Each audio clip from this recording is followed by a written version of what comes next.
Good morning, this is Mrs. Keenest with Brightline Eating. Today I'm going to show you how to season your ground meat 3 different ways. So, I'm starting with ground turkey. I have 3 pounds of ground turkey, and here is a great tip that I got from Rachel Ray. So you take your potato masher and you use it to mash your meat. Okay, now season way 1. First of all, I mix half of the Montreal seasoning with half of just kosher salt. And I make a big container of it because I use it all the time to season stuff. This has like garlic, pepper, red pepper, chili, or not chili, red pepper, garlic, onions. So it works great.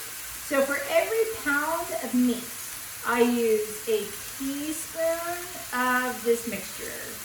So since I have 3 pounds of meat, I'm using 3 teaspoons. Okay, so that's gonna give me my base seasoning. So basically, I'm gonna cook this up, just like that. So that's the way to season it, number 1. Now, the second way you would season is, let's just say you wanted it to have an Italian flavor and to taste like Italian sausage. So you would start the same way, but what you would add then is you would add fennel. So fennel is what gives it kind of a sausage flavor. So if you want to make like your own breakfast sausage out of ground turkey, basically use your mix of your Montreal seasoning with the salt, and then add in a teaspoon of your fennel, and that'll give it that kind of licoricey, kind of sausagey flavor. I also put in either oregano at that point, like a teaspoon of oregano, or a teaspoon of Italian seasoning. Okay, so that's your second way to season your ground meat. Your third way to season your ground meat could give it for a Mexican flavor. So for that, you put in start it the same way. You would add a teaspoon of chili powder. You would add a half a teaspoon of coriander.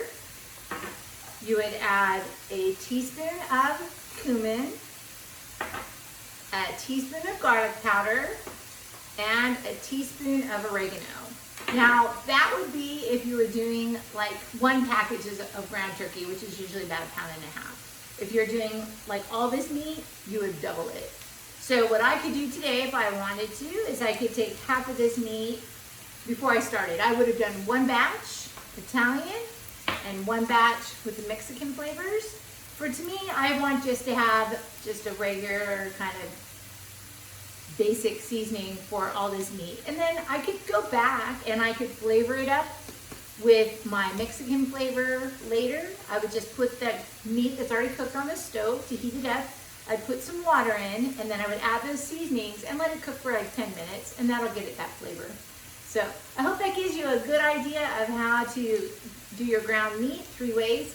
Something else I wanted to talk about is during this COVID-19 time, this last week, I was not particularly bright line. I let my 18-year-old go to the store. Well, he comes home with stuff that I would never keep in the house. For example, Diet Coke. Now, it's not that bad, but it's a bad habit once you start it again. And he also brought home chicharrones, which chicharrones are a good snack if you're on keto, but they're not for Brightline Eating because we don't snack. So this week, what I'm going to do is I'm going to tell him, you can have your chicharrones in your room, but I don't want them anywhere where I can see them or get at them. So a tip for how to stay bright line is don't bring the food in your house. And if it does come in your house, make it so that you don't have access to it. Because if you're like me, if it's there, I deserve a treat and I want to eat. So keep your bright lines bright and be your keenest this week. And have a great day.